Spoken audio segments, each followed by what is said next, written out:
નમસ્કાર, આપની હારી રહ્યા છો અડીખમ ગુજરાત. આપની સાથે હું છું રાકેશ પંડ્યા. મહીસાગર જિલ્લામાં આવેલ કડાણા ડેમમાં ઉપરવાસમાં થયેલ ભારે વરસાદને કારણે પાણીની સતત અને ભારે આવક નોંધાઈ રહી છે. ડેમની જળ સપાટીમાં ચિંતાજનક વધારો થતાં તંત્ર દ્વારા ડેમમાંથી પાણી છોડવાનો નિર્ણય લેવામાં આવ્યો છે.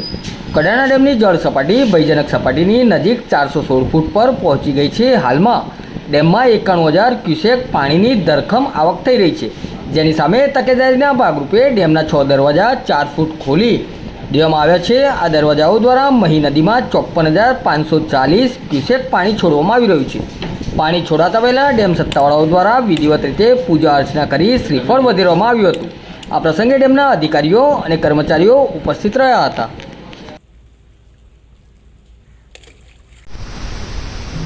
All over.